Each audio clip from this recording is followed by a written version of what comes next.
Welcome back, everybody, to the Birdies and Bourbon Show. Cristie Kerr, cheers. How are you? Cheers. How is everybody? We are good.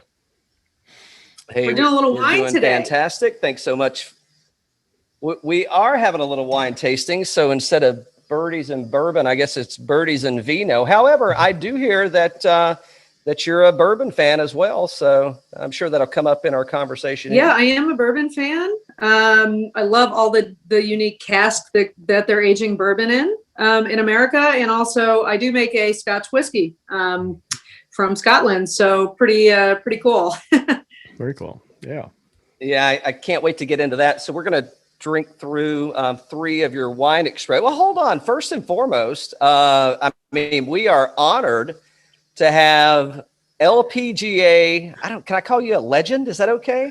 I mean, because you're still sure. Playing, got a full schedule. Sure. Yeah, sure. Yeah, you know, Lpga. It's never a bad thing when somebody calls you a legend, especially when you're still alive. Nice. So we've got Cristie Kerr on with us today. What do you got? Over 20 wins on the Lpga Tour, 2-time major winner on tour. And you've got 9 appearances at the Solheim Cup, I believe, currently. Mm-hmm. Yep. Very cool. And and to add on top of that, what we'll be digging into today, the Chief Tasting Officer of Kerr Cellars. Yeah, I love that title. I gave myself that title. It's hard to beat. That's what I guess when when the business starts with your last name, you can really give yourself any title you want, I suppose. Yeah, kind of. But, I do all the blending with our winemaker, Helen. And, I'm actually doing a bit of operations for Kerr Cellars now, all the stuff that I like to do and all the financial stuff our CFO, Steve, does. But, I'm in charge of like production, bottling, moving around product during bottling, labels, foils, glass, custom boxes, like you name it. Very cool. Nice. Awesome. Yeah. Well, so let's get right into this. So we're going to be tasting the 2018 UV Chardonnay, the 2018 Manzanita Pinot, and the 2018 Wapa Cab, right? Yep. We'll get into it. And then, feel free. It's a casual conversation. You can pretty much ask me anything you want within reason. But yes. So before we get into the first wine, I'll just, everybody is kind of wondering probably how I got into wine. And, simply the answer is golf. From the time I was very, early in my career, I visited the Napa Valley and we had a tournament in Vallejo at Hidden Brook Golf Course Country Club. And we would stay in Yountville at the Vintage Inn. And, when you're driving that far back and forth to the golf course every day, you pass a lot of wineries. And my friends and I would play practice rounds super early in the morning. And go wine tasting. It was a no-cut event, which is exactly how you like it in the Napa Valley. And I absolutely fell in love, with the rolling hills, and it was always around harvest, and there was a lot of buzz and a lot of energy in the valley. And, through my travel, I played that tournament from basically 1999 until 2004, and it was only 30 people, and everybody played really fast, and it was exciting to be in Napa. And, through golf, traveling all over the world, everywhere there was a wine component to be had, I would go seek it out and I would learn about it. And I absolutely love learning about wine. But my palate and my passion always came back to Napa Valley, even though I went to Burgundy and the Willamette and Oregon and you name it, Switzerland, Australia, etc. Learning about food and wine and cuisine really sparked my passion to become a sommelier. So I'm still learning. Right now, I did pass my level 1 with the quartermaster sommeliers in early 2017. Yeah. And I'm kind of pumped because to get my certified, they've given everybody a year or so extension because of COVID, and I needed that because I'm pretty busy. I'd say, yeah, a lot of stuff going on. Hey, what was so you're talking about your Napa experience and kind of what led you to your love for wine. What was the taproot? What was the taproot wine where you said, or was there one that you could single out where it's like, yes, that's it. That's my passion. And that's what I'm going to do. I mean, there were so many, Staglin has always been an amazing family, and they give back to charity, but their Chardonnay and Cabernet are second to none. And I've always loved their Salus project where they give 100% of the profits away to brain health.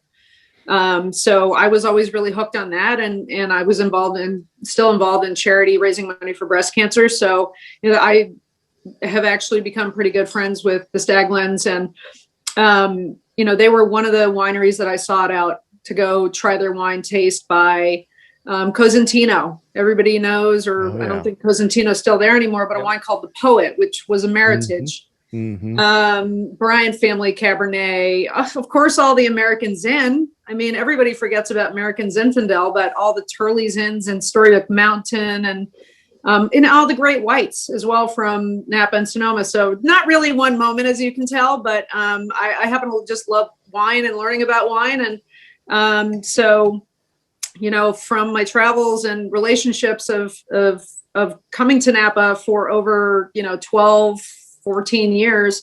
And then subsequently with my husband, we were very good friends with the people at Pride Mountain Vineyards. And so this was about middle of 2008 to beginning of 2009, where we went out there and said, do you have any interest in doing a project with us? I want to make a very high-end Napa Valley Cabernet, a small quantity, but super high quality.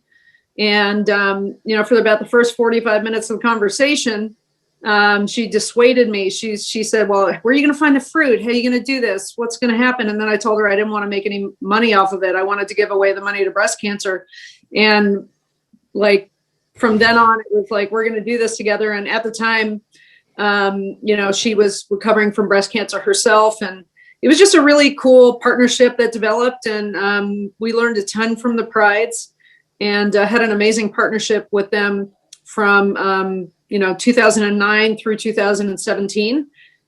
We bought out an existing winery that was a custom crush within the Pride winery, and was able to go back a vintage or two, starting with the 2006 vintage. So pretty cool.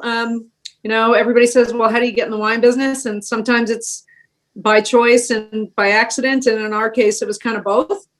And then we continued on when, they didn't want to do a for-profit project with us, which was totally cool. And we continued on and launched Kerr Cellars in 2013. Nice. Yeah. Very cool. Yeah. Cool. Well, congratulations. And Thank you. the 2018 UV Chardonnay is just, it's absolutely beautiful. A lot of, I'll say citrus, on the nose. Yeah, it's the UV Vineyard. Go ahead. Sorry. No, you're good. Go ahead. There's always a little bit of a delay on Zoom, and sometimes it's hard to tell when people are coming and going. But the UV Vineyard, as is the Manzanita Vineyard, is kind of on the way out to Graydon, on the way to Occidental, and this is a beautiful, beautiful vineyard. And it's a little bit steep, and it's got great sun and wind exposure. And this makes a very, I would say, kind of one of the things at Kerr Cellars that we like to do is keep the acid retention in our wines. Acid wines, acid forward wines are food friendly and retain freshness and complexity. So that's kind of a hallmark with what we do. We also make small batch handcrafted wines. We're a single vineyard focused winery, but we also have our appellation wines. I kind of always like to say we're kind of trying to model ourselves after Aubert, but we also do make Cabernet. But this UV Vineyard, which stands for Ulysses Valdez, who is also the grower, this is the vineyard that this Chardonnay hails from. It's got beautiful, like this kind of water ruffling down, pebbles in a stream, kind of whetstone minerality. It's got great lemon curd and ground almond and, white peach and stone fruit. And it's a beautiful wine if you want to have it by yourself, but to pair with something as well. We age it surly. So, and, do a lot of stirring to really kind of get that fatter style, but you're not going to really taste it. It is full bodied, but it is very acid forward as well. So, one of the things we try to do with our winemaking style is retain that freshness, that acidity, but also get complexity. And we kind of like to say that we are California fruit driven wines, but we have old world sensibilities. So this is kind of our nod to a reserve or a premier cru Montrachet. Oh, nice. Yeah, definitely the nice creamy mouthfeel on this one. So it's holding up really nice. And when you said peaches and stone fruit, I mean that's probably what's coming most forward for me. And predominantly, I mean that peach is just if you like peaches, this is your jam right here. This thing is really, really nice. I hate to say this because it doesn't need anything, but this would make a good sangria. I don't know why you would do that, but it surely for the price point. But hey, try it. Give us a recipe. We're always up to new things. We just launched a new website, CerrCellars.com. Just got a complete facelift, and our wine club looks really good. And we have a lot of options for people from very entry level to, we call it our Hall of Fame option. And we have reds and whites and reds only clubs. So we're pretty Hall proud. of Fame. You're stealing my thunder here. I was going to bring. And by the way, so speaking of your website, so if you are interested, and we're going to get into the two other expressions in a second, but if you're a Chardonnay fan, this is a must. I wouldn't say this is. I wouldn't say it's too heavy from an oak profile standpoint. So if you're not looking very oak forward, this is probably a Chardonnay for you. And be sure to use BB10 as a discount code and get 10% off your purchase. So yeah, you put that code in at checkout, and this Chardonnay just received 95 points from James Suckling, so we're pretty proud of it. That's awesome. That's great. Yeah, thank you. That's you should be. Yeah, that's a fantastic wine for sure. It actually tells you on the site here. This was harvested at 4 a.m. Wow, really? Yes. And why do you guys think that is? I was gonna rain that day. I don't know. Well, think of temperature, right? It's colder in the morning. Well, so what is because the cool air? Yeah, the cool air is going to help retain that freshness and that acidity in the wine. Oh. So our winemaker's really super picky about when she picks the grapes, what bricks they're at, what flavor profile we want. And Helen is a rock star. She literally nails it every time. And I mean, it's incredible to taste with her and to listen to her talk about what she gets in the wines. And I mean, when I first started tasting with her and kind of blending with her, I just sat back and listened, and I still kind of do that because she really is the master. She has her own website as well, keplingerwines.com, and she specializes in Rhone varietal wines and blends, and also has a Cabernet. So anybody interested out there should check that out as well. Okay, cool. Cristie, so let me ask you this. So we've got Cristie Kerr, the golfer, right? And playing at the highest level.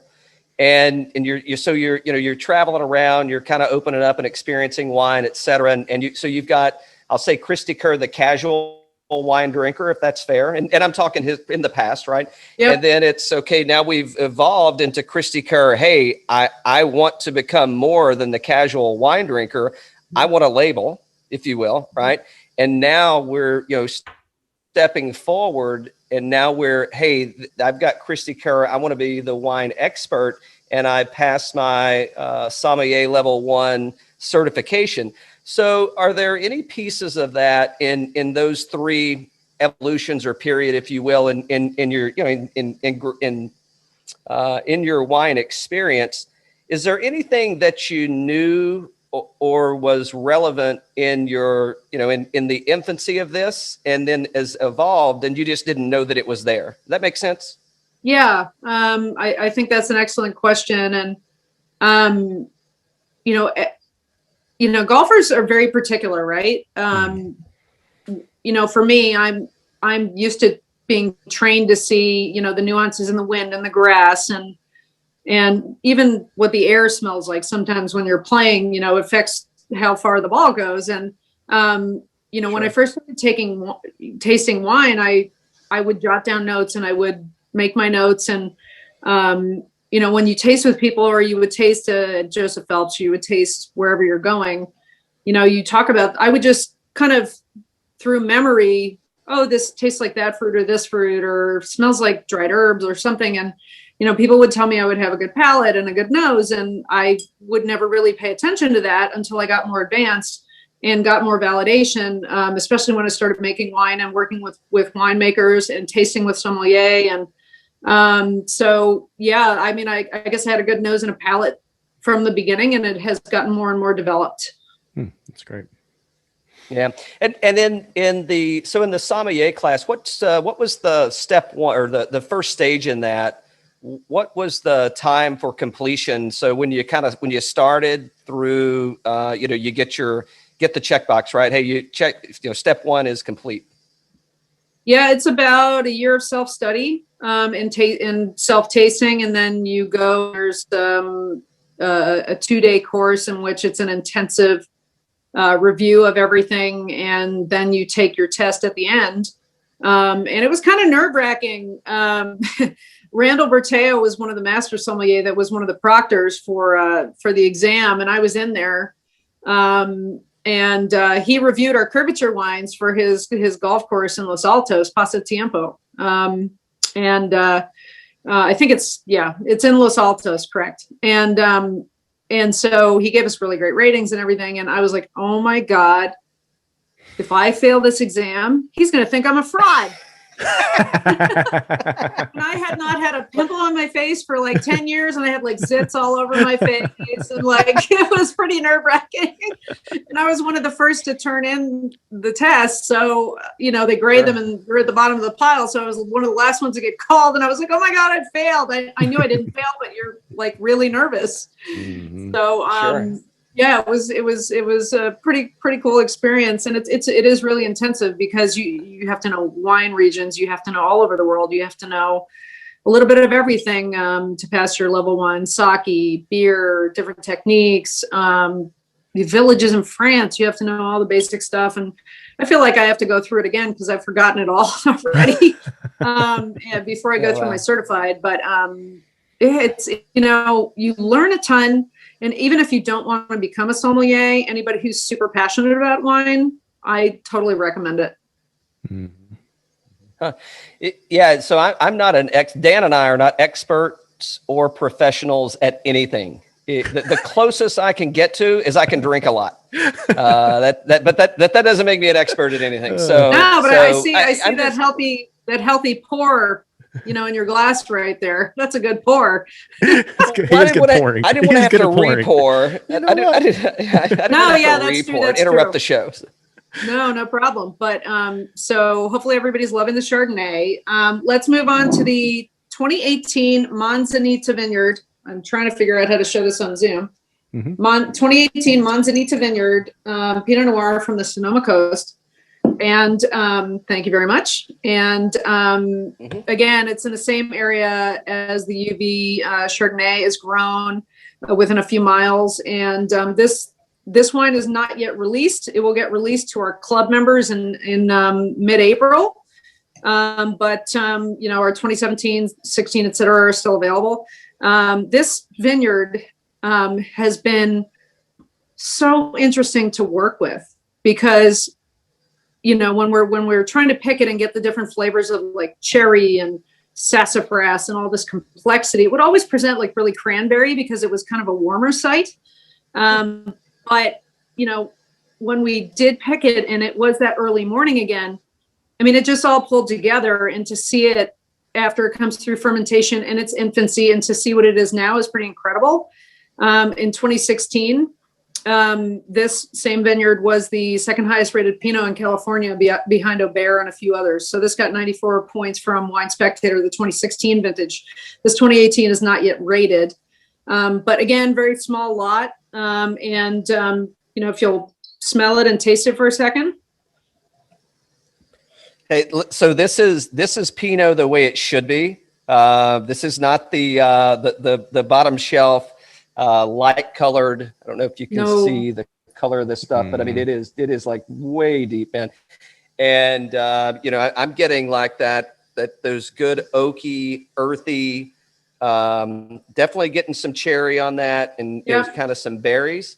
Yeah. But I'm getting kind of a little bit of leather. Like if you're, here's how I would explain this one to somebody. I would say if you're a cab drinker predominantly and you want to experience something different, and somebody says, hey, try this Kerr Cellars Pinot, absolutely. Hey, heavy pour, and you're going to want another one because this is a cab drinker's Pinot for sure.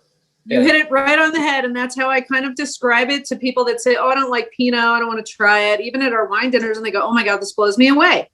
It's super complex. Yes, you do. You know, we cold soak with the berry for like over 20 days, and it has beautiful red fruits, like you said, cherry and strawberry, and like even like a tart raspberry. It's got like those cedar and mushroom notes, forest floor, like this mossiness, but this perfume, this like super intoxicating like nose to it. So, you know, I always say, well, Cabernet is the king, Pinot is the queen that is or will eventually rule the world. So yes, totally. Yeah. And I think that's so we mentioned those fruits, and while I would say that this is by no means a fruity wine, it's got hints of fruit. I would say it's more so backed up by that kind of oaky, leathery. I mean, it's that balance between the two that really, it takes that sweetness of the fruit out. So you've got hints of fruit, but you don't have that fruity flavor. Really nice job on this one. Thank you. And, you know, Helen nails every wine, but she does insane. I mean, again, she nails every wine. Like she does an incredible job, but like these high tone floral wines, like the Burgundian varietals of Chardonnay and Pinot Noir, etc., like knocks it out of the park. And it really requires a firm but delicate hand. And she does a really, really good job with that. So let's see, you know, our crest is, if anybody can see, it's kind of hard to hold up to zoom, but our crest is a very interesting, a very interesting one. If you'll notice, if everybody can see, you know, in the middle are two Ks that pierce each other, and there's a diamond in the middle, which is super small, which represents perfection. There's two phoenix birds on both sides, which represent like self-renewal, self-creation, like rising and recreating yourself. The shape of our crest is a play on a 4-leaf clover. And the sun and the moon have always been in the Scottish Kerr crest, that very distant Scottish history that my family has. And there's actually 72 dots on the interior, which is kind of cool because it represents the completion of something like a golf tournament. So there's a lot going on in the label, but it is uniquely and inherently us. Very cool. You said you went there. I was going. I mean, in just the first comments that you made about the K and intersecting. I mean, there's so many. The play on words there is it is legitimate in your in the crest there. Yeah, that's really that's yeah, really it's kind neat. of And was that, I would say, like, was that intentional? Well, we hired Madeline Corson's group out of San Francisco, who did Vine Hill Ranch and Ovid and Rudd, and she actually followed me around for almost 6 months, watching me play in tournaments, seeing, and there was always this kind of struggle for perfection with what I do, obviously with golf, but now with winemaking. But when the two intersect each other, there's that perfection, there's that diamond in the center. So there's always like heaven and hell, or angel and devil. You can do it. No, you can't. You suck. You know, kind of thing happening. So yeah, she nailed it. And we wanted something that looked old, but fresh, but a little edgy. Sure. And she did a really, really good job with the branding. Yeah, I agree. That's awesome. I'm waiting to see the tattoo next, I guess. Oh, no. No, I don't have any tattoos. That's not me. I'm a mom. Right. I rent minivans when I go on the road. Fantastic. Oh, there you go. Yeah, great expression here. Definitely glad I had a heavy pour on this one, because it is sure. Yeah, it's really good. It's really, really, really good. You know, when you're learning to become a sommelier, you learn about food and wine pairing. And our Chardonnay obviously will stand up to any seafood. You any kind of oily lobster or fish or, kind of any heavy or even light butter sauces. Cheese, I think it'd go good with like cheese. a curry, kind of like a spicy curry. I think it would really complement that well. Yeah. And on our new website, we're going to be having this whole like community. So like when you're in the members section, well, we're going to have recipes for everybody to be able to see, but there will be a whole like kind of eventually we just launched it. So it's kind of step by step, but like this whole like community where people can share recipes back and forth, or they can share their experiences. So it's going to be super, it's basic now, but launching level by level, but it's going to be super interactive. And, it's just fun, it's just fun. And, we love pairing food and wine. We have a lot of sommeliers that are on staff and also a chef. So, coming up with recipes, especially during this COVID time when people aren't really leaving their homes that much, or they're scared to, we can provide content and things for them to do. Very cool. Yeah. Cellars.com. Yep. And again, the discount code for anybody interested is BB10 at checkout. There you go. But I love to pair this Pinot, and my Pinot's gone. I'm at home. I'm not driving. I'm sure. Of course. I'm sure you've got a little left. You got some in the bottle. Yeah, I do. And we'll be making some dinner or ordering actually maybe even Indian food tonight. I love Pinot Noir. Like it is my favorite varietal. I do love Cab. I love everything. I'm a Libra. It's kind of balancing the scales there for me, but Pinot Noir is definitely my passion. Pairing this with mushroom risotto or anything truffle, or, a lot of the chefs like to pair like duck breast or duck confit or, whatever it is, lamb, even, turkey, we have this at Thanksgiving. The gaminess in turkey actually surprisingly works well with the Pinot. So it's a lot of fun. It's a lot of fun finding and trying new recipes and seeing how the wines change from year to year. Mm-hmm. Absolutely. Yeah, this is, I wish I would have poured it earlier, but to decant this bottle and let it kind of sit. And it's just going to get bigger and bolder, I think, as it kind of sits out and breathes. So. Yeah, I'm some people like decanting their Pinot. I don't personally, but I do see the merits in it. But it's such a high tone floral variety. Like it really depends. Like this bigger, bolder style, you can absolutely decant it. But it's so interesting to see how it evolves and it changes. It'd be interesting to do that side by side where you decant it and where you don't, because I really haven't done that yet. But hopefully everybody's going to enjoy that if they get to try it. But we do, again, our Pinot Noir that is available on our website has a little bit more bottle age. So I would go for that over the 18 that you should sit and hold. The nice thing about our wines are that you can drink them right now and you can also hold them for a very long time. Mm-hmm. Yeah. Everything, all the age statements that I see, it's like, you're talking 10, 15, 25 years even, right? They're going to hold up over the course of time. So, yeah. Yeah. And there's a really cool tasting that Helen did with James Suckling that she just did recently in the last month. That's up on YouTube. You can Google that and really see the brilliance of Helen Keplinger, and like how fascinated James is with winemaking style vintages and wines.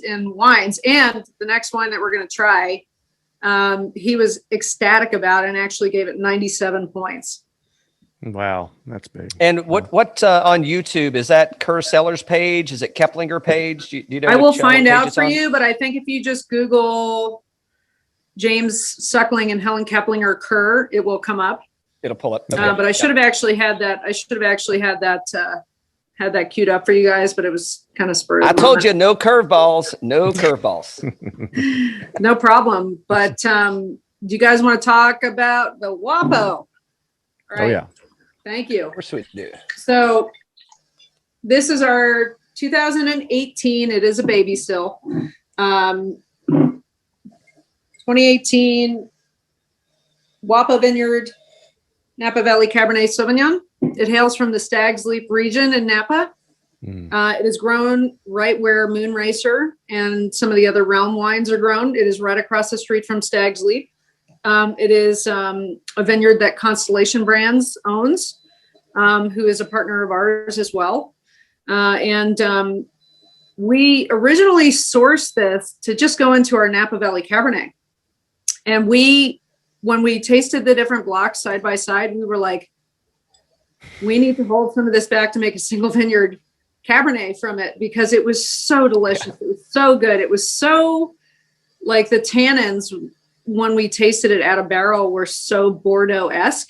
And that's kind of a hallmark also of the Stag's Leap region. They were insane. It was an insane tasting and like moment where we realized what we had. And that's one of the things that we like to do is we're not pigeonholing wines, like saying, oh, we're just putting this into a certain wine. If we get something that's really, really special, we're going to pull it out. We're going to make 100 cases of something or 200 cases of something. And that's what we did with this Wapa Cabernet. And again, it got 97 points from James Suckling right out of the get-go. And if you smell it and taste it for a second,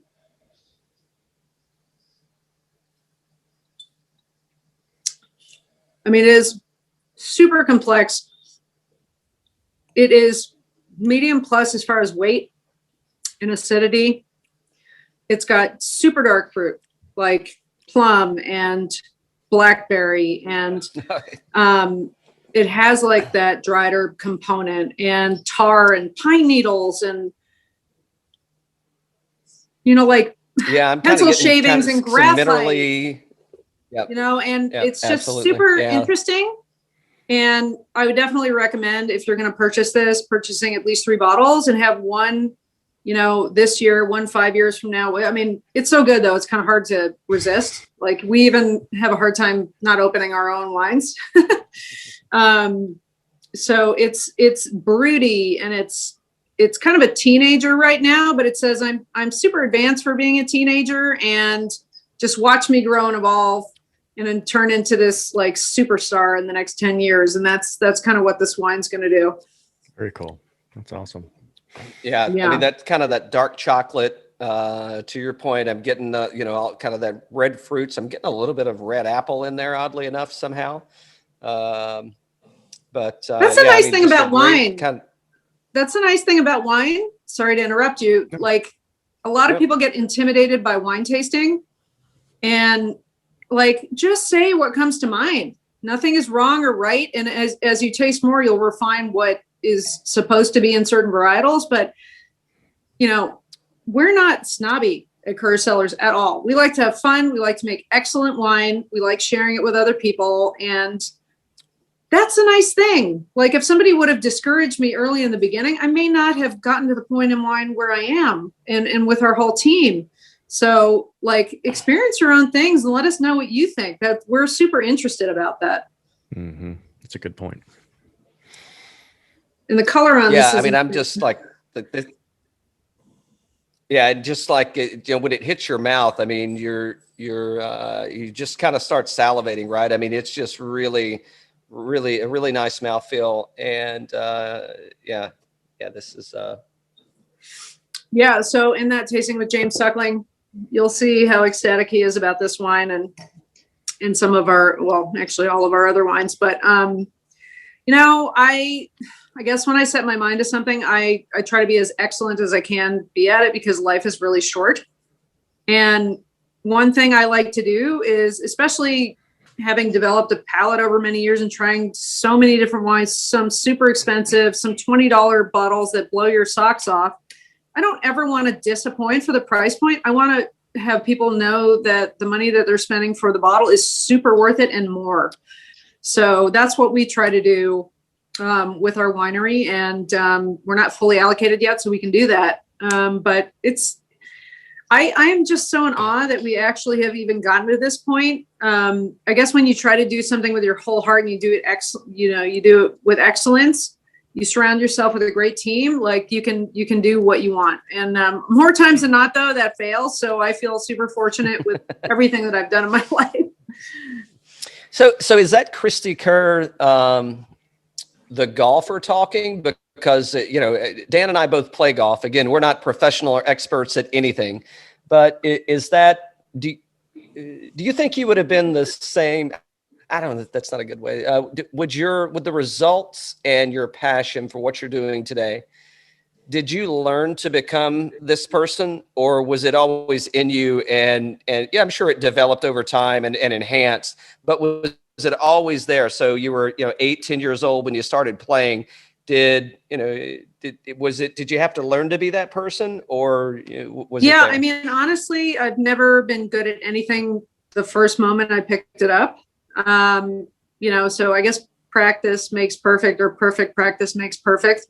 But I am my history. And when people come to wine tastings or virtual tastings and dinners, and they go, "Wow, you're way more approachable and super down to earth," and da da da. I'm like, well, I'm completely different how I am now versus how I'm on the golf course, because I'm super competitive and I don't really see much, and I have tunnel vision. And so it's interesting dichotomy between the two different careers, because one, but I've definitely, early in my career, maybe even now, I don't know, you have to ask other people. Like, I think I get misconstrued about how I'm on the golf course because I'm super intense and I'm super competitive. You're a killer out there. What are you talking about? I mean, you don't get 24 wins and 2 majors without having a killer mentality. No, I guess not. And both of my parents were the athletes that almost made it, but didn't. My mom was a swimmer and my dad played baseball, and they went into bankruptcy to finance my junior golf. And I have a lot of things to be thankful for in my family and the team we have around us now, and my kids and my husband. And I'm just honestly in awe. Like, I'm super happy that people are enjoying our wines and that we're getting the scores. Obviously, we have to submit our wines. There was actually a discussion, should we submit the wines? Should we not? But we're a young brand, so we need to show people the quality by how other people judge them. So, we've been submitting our wines. But I feel very humbled and very grateful. And I think wine is the side of me that I've always had, that I wanted to share with people, but could never do on the golf course. Part of my history is Italian, and I've always loved Sicilian, and I've always loved to entertain and be gregarious, like off the course, but nobody ever really got to see that side of me. So I think, this is kind of the side of my career that I always have longed and wanted to share with people, but never really could, because inside the ropes, like you said, killer. Yeah. And you're so passionate about it. We see it all the time with people that'll start a label or do something, and they don't have the passion behind it. I see it more as a way to make money or something along those lines. Yeah. But I can just tell with you, that this has been something in the works for a long time, which is great to see. Now, you had early success with Robert Parker as well, right? You have a 98 pointer. Yeah. 2013 was our first vintage of wines that we came out with Helen, and I look at so many things along the way, and how many lucky breaks that we've gotten as well. And, finding pride that wanted to do this, raising money. Lucky breaks. There you go again with the, it is though. Like, we met with some other people early on, and it didn't work out. And we didn't have the same eye-to-eye vision. And then I met Suzanne, and we raised over $250,000 for breast cancer research, started a grant at Stanford Hospital with that, and hope to create a women's empowerment, women raise money in Napa, women in wine kind of event, which I'm already recruiting people for. Hey, but by the way, not to cut you off, but I am respectfully, but it's so your nonprofit. It's Birdies for Breast Cancer, correct? Yes. Yeah, Birdies for Breast Cancer. And where can people? Mm-hmm. BirdiesForBreastCancer.com. We're a 501c3 organization. We've raised over $4 million for breast cancer research. We still have a dedicated center in Jersey City at the Jersey City Medical Center. My family, I was the only native Floridian in my family, and my whole family is from Manhattan or Long Island. And in Jersey City, I had an amazing sponsor, still do. I'm a member of Liberty National Golf Club. I'm an ambassador of that club. And there was a need in that community for a breast cancer comprehensive center. And it was kind of a lucky break, to be able to help people with our foundation. But we raised over $1 million over 4 years and created the Cristie Kerr Women's Health Center at Jersey City Medical, and recruited the doctors, became a center of excellence with, digital mammography, stereotactic biopsy, et cetera. And we donated, I won a couple cars from Kia for the Lpga and won the tournament. So we donated those to drive around patients to be able to go to exams. And we were the only center of its kind where you can go and get diagnosed and treated, counseled, regardless of one's ability to pay, male or female. So we're super proud of that. It's still going on, even though we don't live in New York anymore. We wanted to be closer to the wine business. So we live in Arizona, in Phoenix. And so that's, but we still have ties to New York and obviously to the club and the firemen's, and we're continuing to raise money. And birdiesforbreastcancer.com, if anybody wants to make a donation. We, up until 2 years ago, we had an event for the last 12 years. But because we had a second child in the wine business and everything, but we're gonna raise that again. It's just a matter of timing for us, but we're super proud of our work. And I feel like if you give back, I don't know, it's just karma, and it's the right thing to do. And professional golfers, between PGA and LPGA senior tour, we hundreds of millions of dollars for charity, and it's just a really cool thing to be a part of. And I don't even remember the first question, but yes. So we had a 98 point rated wine in 2013 for our reserve red by Robert Parker. And that was our first vintage with Helen. And through Curvature, we were making a Napa Valley Cabernet and a single vineyard Sonoma Coast Chardonnay.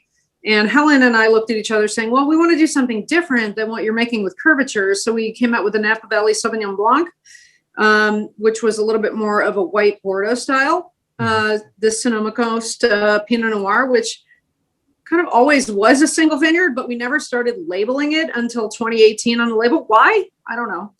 You don't know what you don't know until you know it in the wine business. So in 2018, anything that has a single vineyard designation will have it on the label, even though 2016, 17 Pinot, same, our Chardonnay, same. I don't know. Don't ask me. We didn't have the right mindset, I guess.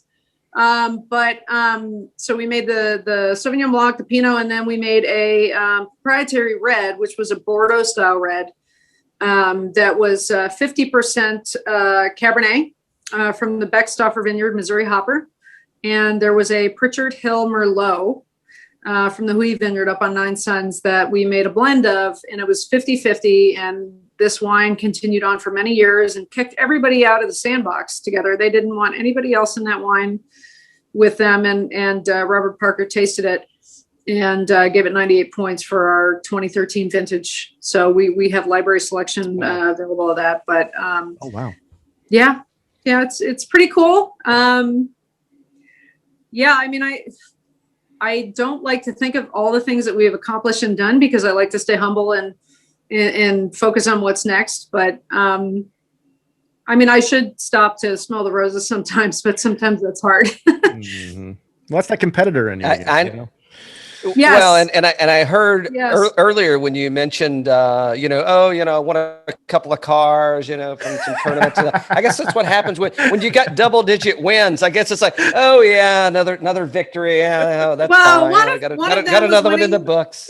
One of them was winning the Kia Classic, and that was my first win as a mom, which was awesome. Oh wow. And Mason was about 2 years old then, and Grandma gave him 3 cookies after we won, and he was running around the green, and I'm like, what's wrong with him?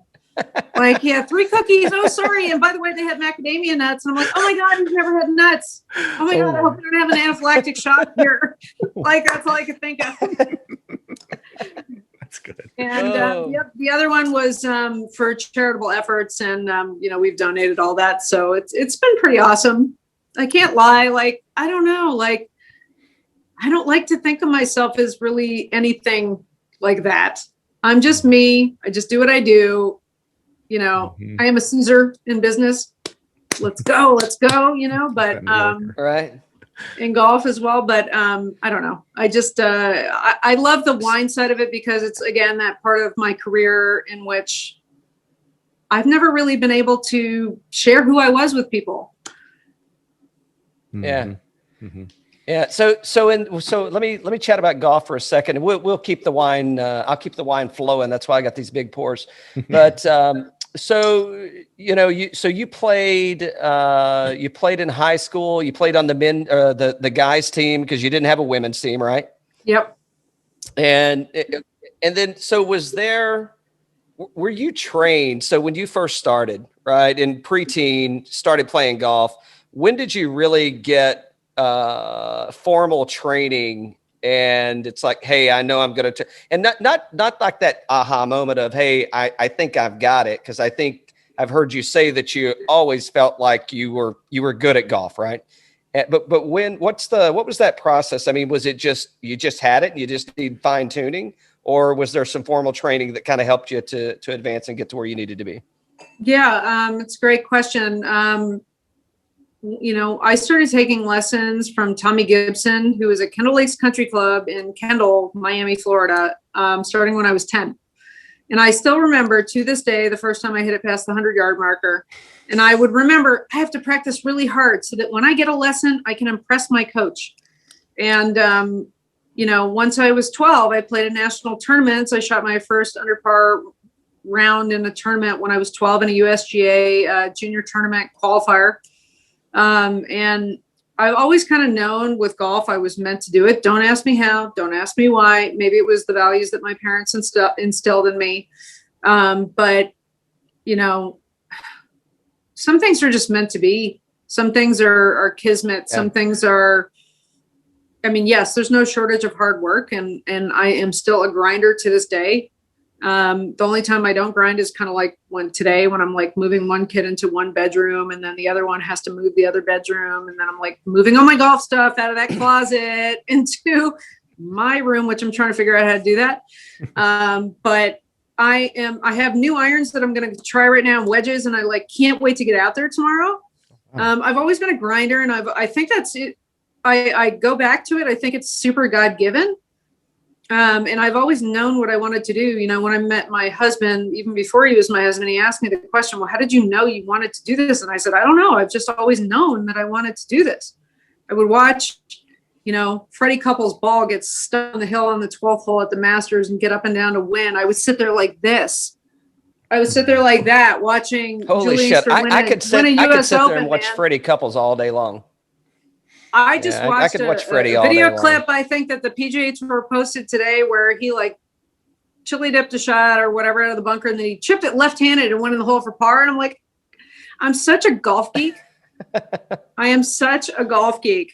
I'm up on equipment. I'm like, I need this new stand bag. I got to get logoed. I've got So what's the new, if you can share, what are the new clubs?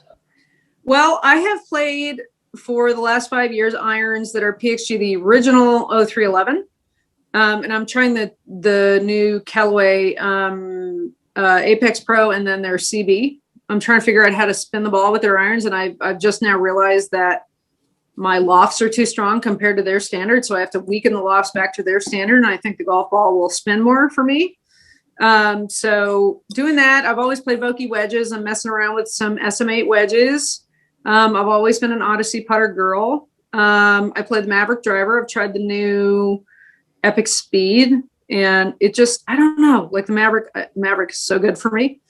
So just, I'm kind of a super golf geek.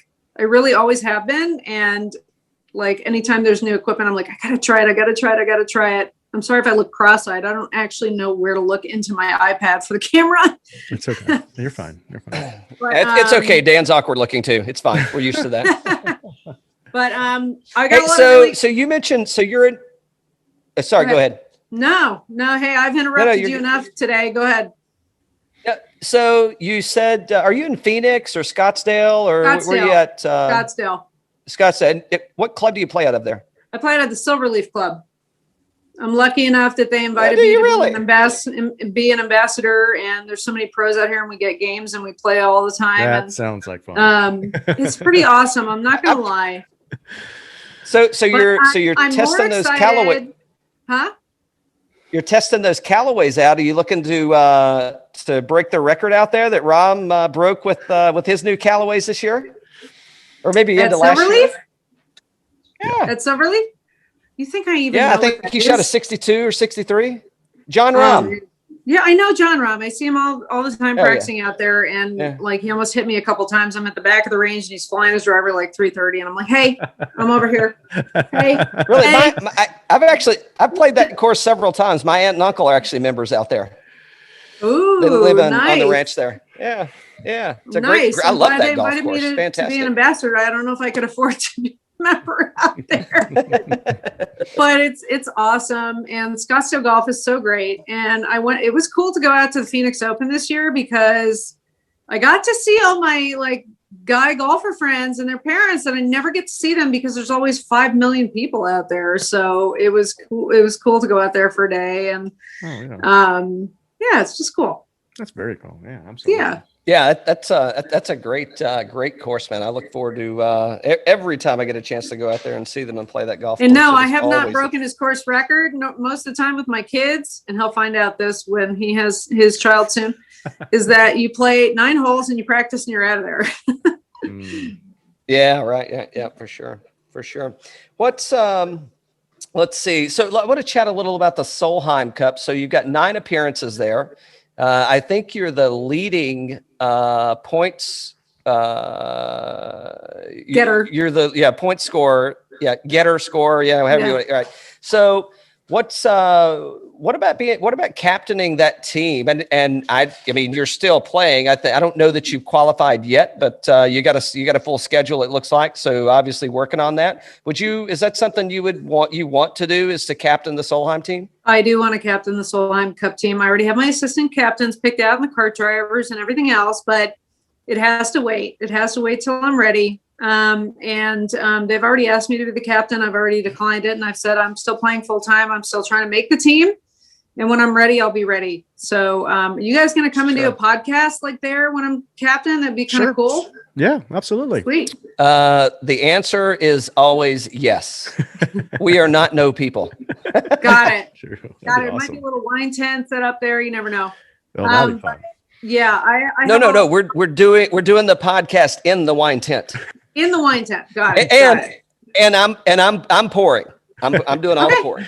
He is good at one thing. That's pouring. That's what he's good at. He's going to pour for himself, but that's okay. But thank you. No, the offer stands. And yes, I do want to be a captain. I was telling my good friend Marvin Shankin today from Wine Spectator that if I don't get a win soon, I'm going to go insane. Like, I am not done playing golf, folks. My skin is crawling because I just know something good is coming, and I just need to be prepared for it. And it doesn't matter that I haven't won in 3 years, because I've had those stretches before where I haven't won in 3 years, but I just feel like something good is happening and coming. And I've got my great friend Brady Stockton back on the bag. We won 3 tournaments in 2017 together. He's going to take a few weeks off because amazing for them. His wife and him are having a baby soon. Oh, cool.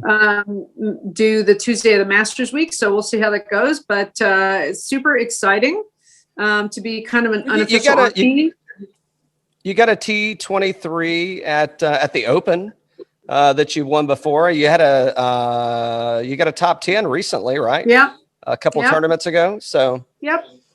I mean, I don't know. I feel like something good is coming. I'm announcing it right now.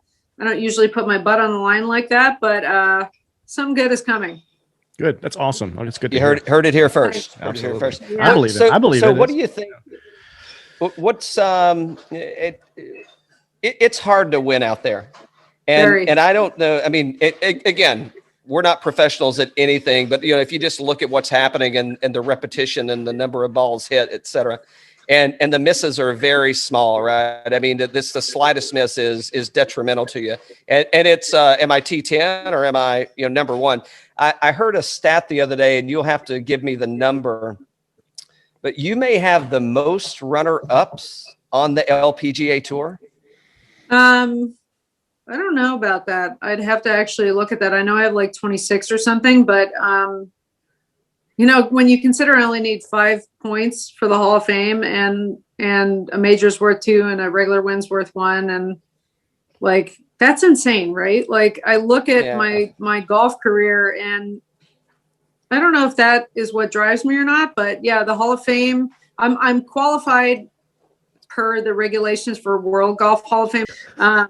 LPGA Hall of Fame, you need 27 points, and I have 22 right now. And you look at all of that, and it's insane. It's insane.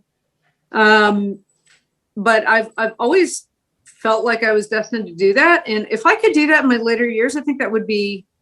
I'm going to throw a hell of a party, and everybody's involved. Oh, okay, that's great. That's good. I'm just saying. Just saying. I know she's got the good wine going. So there you go. I'm also investors in a vodka brand called Double Cross Vodka, and I also have a Scotch with Loch Lomond Distillery in Scotland, which is cool. So that's where I want to. So let's talk about that Scotch for a second, because I thought it was really cool. You guys, so you sent. And I don't want to steal your story, but I'm a huge fan of Finnish whiskey. And I know I'm cheating a little bit, but I don't know if I did see you were a big High West fan. So I don't know if you've tried, sorry. I don't know if you've tried any of their wine barrel finishes, but I'm loving those things at the moment. But so talk about your Scotch, and I don't know if it's released yet, but we would love to get a sample of that and review it on the show for sure. Well, sure. It got 94 points by Whiskey Advocate as well. So, I'm kind of proud of what we do. I'm not lying. So a funny story is the Scottish Open, 6-7 years ago, I went and the tournament said, is anybody interested in going to visit Loch Lomond Distillery? And at the time I was still studying for level 1.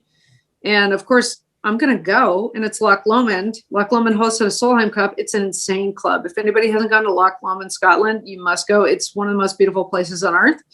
And they have their own cooperage. And I went, and the first thing I said to the owner, Colin Matthews, was, you age your Scotch via the Cellars system? And he's like, how do you know what the Cellars system is? And I said, well, I'm studying and I'm learning all this and yada, yada, yada. I'm a golfer. Why wouldn't I know what it is? Exactly. And so they gave us a tour and even went as so far as to show us the strains of yeast they use for fermentation and the different grains and stuff. And it was cool. And about 4 or 5 months later, he called me and said, I'm doing a Scotch with Colin Montgomery and Darren Clark. And do you have any interest? And I said, yes. And why don't we actually, because I love whiskey aged in other vessels to finish them. So I said, why don't we ship some of our Pinot Noir barrels over to you, and we can finish those. And they said, we're going to let you do a single malt Scotch, 16-year-old single malt Scotch, and we're going to finish them for 10 months in your Pinot Noir barrels. And that was the 2016 Pinot who got second. I say who, it's like a person to me, right? That Pinot Noir got second highest rated in California that year. And so, wow. Loch Lomond Scotch whiskey is different than a lot of places in the world because they're super full bodied, but they're lighter in style. And the color that this thing got was insane. And we first previewed this Scotch actually at the Olympic Club for an event. And Chef Thomas Keller, who's a good friend, loves golf and just happened to be there and wanted to help us raise money for charity. And he came and he had a shot of that Scotch whiskey, which at the time, literally the color was pink. He almost got a hole in one on a par 3. And then, obviously the whiskey came out and it was highly rated and stuff, but there were 2,000 bottles released into the Asian marketplace and 2,000 bottles in the US marketplace. And, we don't have a license to sell spirits. So we partnered with Loch Lomond and they have a distributor in the US. And if anybody's interested, there are some ways in which they can acquire the Scotch. I will, if anybody's interested, just email Eric, ERIK, at kerrcellars.com. You can look to acquire the Scotch. It was just a cool thing for us to do because it was a cross promotion, cross marketing event, and we helped to with Michael, the master blender, to come up with the final blend. So it was really, really satisfying that it got a high score, especially from Whiskey Advocate, and just a super cool story, and super small batch again. Mm-hmm. That's a great story. Yeah, I mean, that's kind of what I'm hearing. It's so lots of small batch, very unique, and everything has a 9 in front of it, so it's hard to argue it. Pretty much, I have to tell you, there are not except for many your golf score, right? So yeah, I know. It's the only time when I want to shoot in the 90s, right? Mm-hmm. Is wine and scotch and everything else, and I prefer my score in the 60s, but the only time you want to shoot in the 90s is when you get a good score. There you go. Rating wise. Absolutely. So so I know you got you got plenty of other stuff to do than talk to us jokers. I got a couple more things for you if you got a couple more minutes with us. So what's your favorite club in a bag? I would have to say putter. Oh wow. Okay. All right. Kind of my thing. So and I don't know how. Yeah, I don't know how. What you said, ping? Kind of my thing. It's kind of my thing. Oh, your thing. I got you. Yeah, because you said you're an Odyssey. You're Odyssey putter, right? Yeah. You know, and I wish Tiger Woods well in recovering with what he's going with, and I got the biggest compliment I feel like from him ever, and he said, "You're the best putter on the planet," and I was like, "I'm sorry, Tiger, what?" And he said, "Yes, you're the best putter on the planet." So, you know, coming from Tiger Woods, that's pretty awesome. That's pretty high praise. Yeah. He wasn't bad. He wasn't bad, was he? No, which I shouldn't say was. There's Still been plenty isn't. of times when I was like, Tiger, you said that to me. Okay, fine. You know, we're friends and all that, but yeah, pretty high praise. Yeah, absolutely. So I don't know how much of this you'll answer. You may defer on me, but so when you're playing. Practice round or in a tournament, what's your favorite game to play with whoever you're playing with?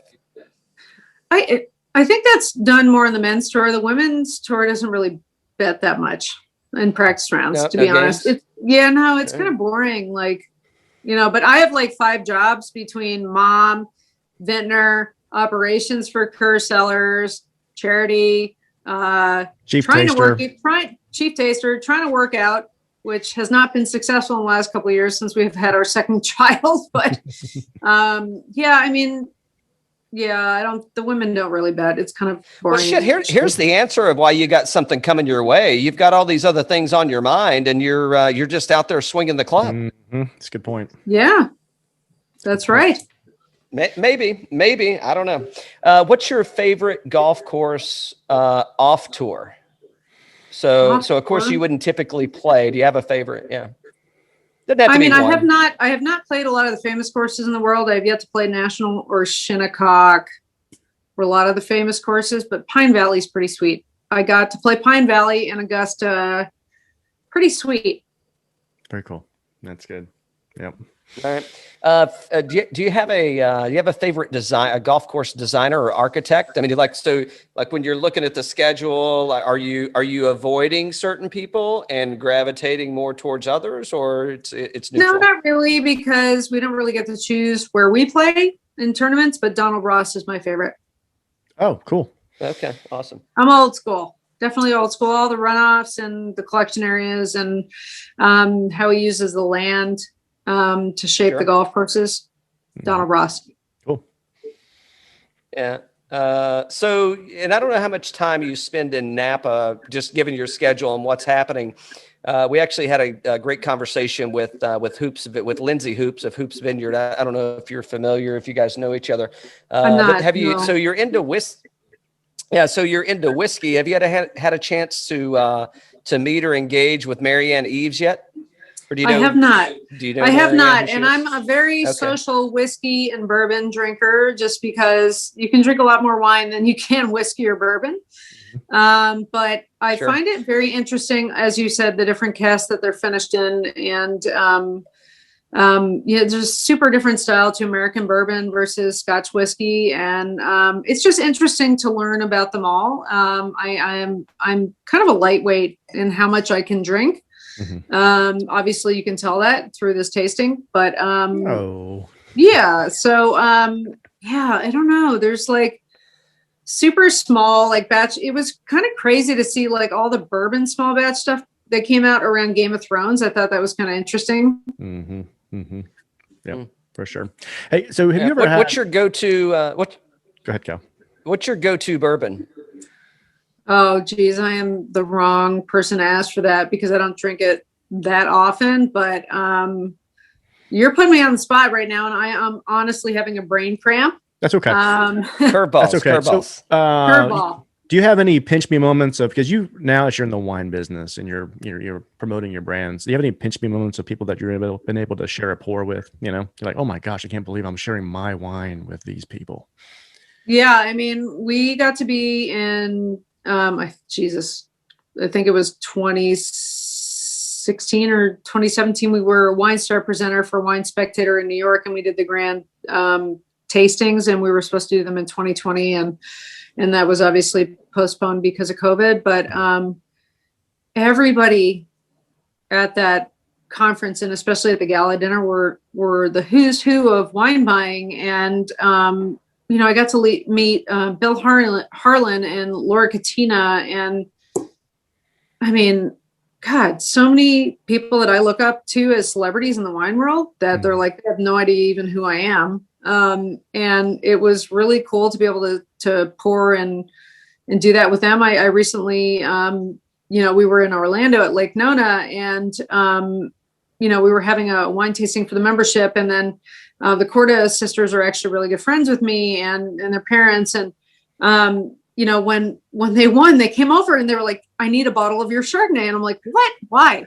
And so they went and they took pictures and did all of that and then gave them to me. And so some people even were like, why are you having LPGA players like peddle your product? You should give them 10% of your sales, da, da, da. And I was like, this was not staged. This was them coming to get the wine because it was great and they know who it is. And I'm friends with them. And I got to pour wine for Annika Sorenstam, longtime friend and competitor. And she had her own wine brand for a spell as well. But I mean, Charles Woodson was there, right? Charles Woodson has his own wine, the Interceptor, and just so many cool things. Like I got to pour wine at the CME Tour Championship one year for Michael Strahan and Derek Jeter, and Nice. and the quarterback for the Colts. Jesus, I can't remember his name right now. Peyton Manning. Peyton Manning. Sorry, Peyton. My husband's Hey, a that's Giants fan. that's why we're here. Yeah, exactly. Pretty cool. I mean, there are many master sommelier that I've been able to pour wine for that have tasted with us that to me are you know, celebrities in that field. A lot of athletes too. You know, and it's pretty awesome. Yeah, I would say so. That's awesome. Yeah. So what's and I don't know what you can tell us, but forward looking for Kerr Cellars. Again, this Scotch thing sounds amazing to me. I really hope to get into that. Are you looking forward, or is there plans to start to expand kind of that barrel project and do more barrel finishes? And maybe does it go from Scotch, but now to bourbon or American blended whiskey or wherever we're going? I don't know. I'm American through and through, true and true. And I think it'd be amazing to have at the same time have a Scottish whiskey, but also do an American bourbon. So yeah, I think we should do it. We've got no shortage of great palates on our team. And, I think that would be amazing. You know, as far as Kerr Cellars goes, we're looking to expand, but responsibly. You know, we do have our single vineyard program, and we have our core SKUs like Sauvignon Blanc, Napa Valley Cabernet Sauvignon, but we do really cool things like we're going to be releasing for sale in 2022-ish. You know, a Cabernet Franc. We're reviving Curvature, and we're bringing it back. We're going to make an Aglianico, which we've been working on for 5 years. So that's kind of cool. It is cool. So I'm glad you brought that up, because I was wondering what happened to Curvature, because Curvature is kind of, I won't say that it's gone away, but it's definitely faded into the background, and we're with Kerr Cellars now. So Curvature is coming back. Curvature is coming back, and it's going to come back in a big way. And, Nice. You know, 2017 was our last vintage with Pride Mountain Vineyards. And, you can't just like vodka. You can't just like turn it on and like turn on the spigot and make more vodka, right? Like wine takes 2 to 3 years to age and grow and get in a bottle and release to customers. So yeah, we've been working on a project since the 2016 harvest. Aglianico, it goes back to my Italian roots. It's one of the most tannic grape varietals in the world. And it's been in barrel for the last 4 years, and it won't be released until probably mid 2022, I'm saying. But it'll be a very affordable Aglianico, and we put about 5% of Cabernet in it, so it'll be very drinkable. And yeah, it's coming back. And curvature is going to be something it'll be, I hate to say B label, right? Because it's not going to be a low quality wine. Right. But it'll be an affordable price. Budget friendly. How about that? Yeah, like Kerr will be our signature line, our single vineyard focused wine, and unique sourcing for Appalachian wines. And Curvature will be this unique offerings to club members and to the general public. Awesome. That's good. Yeah, so what you're putting out is absolutely fantastic. We appreciate you spending time with us. Dan, I don't know if you have anything else. I will say kercellars.com. Use discount code BB10 when you make your purchase. And I'd like to ask my traditional question, Cal, but it's so skewed. Like, I'd say, where's your favorite place to dine in Yountville? But Thomas Keller owns half the town. He's got like 6 restaurants. So he does. I happen to love Bouchon. Ad hoc. Bouchon, yeah. Bouchon and Ad hoc's fried chicken is second to none. That's a good point. That's a good deal. Yeah. All right. Yeah. Any hidden gems for you or diamonds in the rough in Scottsdale? What's a must visit? Next time I'm out there to play Silverleaf, I got to get Uncle Jim and Aunt Ruth on the line. Yep. But what's a must visit? What's something that off the beaten path out in Scottsdale that I wouldn't hit normally? Well, if you're going to spend a day up north, North Scottsdale / Cave Creek area, if you can get on Desert Forest, it is a must. And then I would go to Ravensview Wine Bar, which is out by Outlaw. Oh, cool. That's cool. Okay, awesome. Yeah. All right. Yep. Yeah, that Cave Creek area is pretty cool. I've hit that a few times. So yeah, it's awesome. Yeah, awesome. There's so many different places though to go. I mean, if a public golf course, Greyhawk Club is awesome. Phil Mickelson designed golf courses. And then you have Isabella's right across the street, which is an indoor-outdoor fan-friendly, people-friendly eatery. God, there's so many great restaurants in Scottsdale that people don't know about. Bourbon Steak in the Scottsdale Princess is a staple steakhouse. Kierland Soul Mexican is really a great place to go. Mission also across the street. I do know Kierland. Mission is good. North Italian, Spiga Italian, down by Fashion Square, Culinary Dropout. There's like a lot of like really foodie kind of like 20-person table restaurants too that you need to research. But it's a good place. If you like golf, this is a good place to live for food and wine and golf. Yeah, for sure. When are we going to see a Cristie Kerr? Maybe I should have done better homework, but I don't think there's one out there. When are we going to see a Cristie Kerr golf course? When somebody will have me. Not that you don't have enough in your glass already, but I'm just saying. I did. When I was 10 years old, I designed an 18-hole golf course that was tough as shit. Did you really? I did. Sorry for swearing out there. No, for it's all fine. People. But we were just doing it respectfully for you. I mean, usually we swear a lot. No, it's fine. It's fine. That was really difficult, and I don't know if somebody will have me. Would you? You'd be up for that? Designing a golf course? You only live once. Yes. Mm-hmm. Yeah. Hey, awesome. Cristie Kerr, it has been a pleasure. This is great stuff. Hey, thank you so much. KerrCellars.com. It's absolutely fantastic. Be sure to, you can find her on Instagram. You can find her anywhere social media exists. And hey, watch the LPGA tour. They're just as good as the guys. Hey, this is Cristie Kerr, LPGA professional golfer and vintner / chief tasting officer. You are listening to the Birdies and Bourbon podcast.